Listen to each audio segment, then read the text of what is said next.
Sec Solido po. Now, yesterday, there's a huge emphasis po towards educating yung mga kabataan natin about science and technology and making sure na we pick their interests at an early age po. Of course, to inspire next generation of scientists, we have to see things on the ground and how it works po, no? But then I spoke to some BOST scholars po, and meron po silang mga fears over their scholarship regarding what they call yung scholarship cuts. So, how can we inspire the next generation of scientists if meron ba itong mga issues po on ground? And can we address ano po yung sources po nitong scholarship cuts? Let me correct the statement na may scholarship cut. Walang scholarship cut. Ang nangyari was, maraming gusto maging scholar na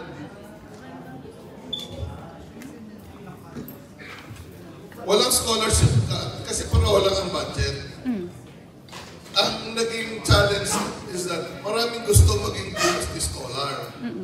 So ang dating, hindi lahat mapapakulakan. Pero walang scholarship cut. Kasi hindi naman binawasan yung budget. Hindi lang nadagdagan. So we have to manage the expectation, and we are actually requesting that universities have been assigned certain number of slots to be funded by DOST. If they actually have more students that they have accepted, hindi na namin kaya matustusan yun kasi ito lang yung slot. But the number that we are funding for scholarship this year and last year, pareho lang. So yung issue sa UP on not engineering, no? Mga other sciences, was they actually had more students enrolling. So sir, that means po, kasi there were also issues about na yung mga current scholars po, parang sabi po ng ibang mga groups po, na ira-rank daw po sila based dun sa performance nila sa because they over-subscribe. Hindi na sa amin yun. Opo. It's the university issue. Kasi, kunyari, may 20 lang ang sasabihin namin. May exact data ko sa cellphone ko, kaya lang matatagalan tayo.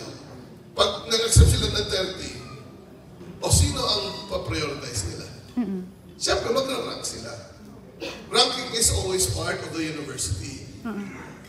Kung ang decision nila ay mag-accept ng 30, pero 20 lang ang pwedeng scholar ng DOST, dapat mag-rank sila.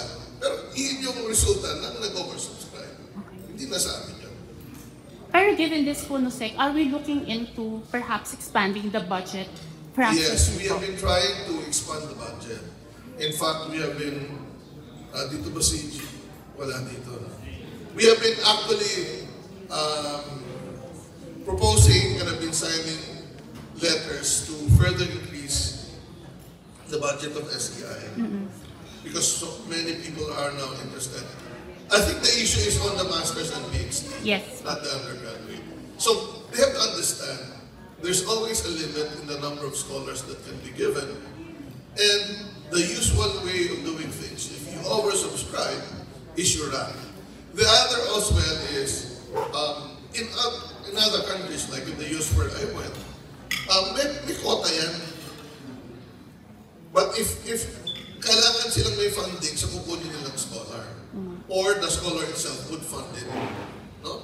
So, once DOST says, ito lang scholar na pwede namin ibigay, doon talaga lang kami. But I request that this should not be considered as cut because there's no cut. They just oversubscribe. Diba?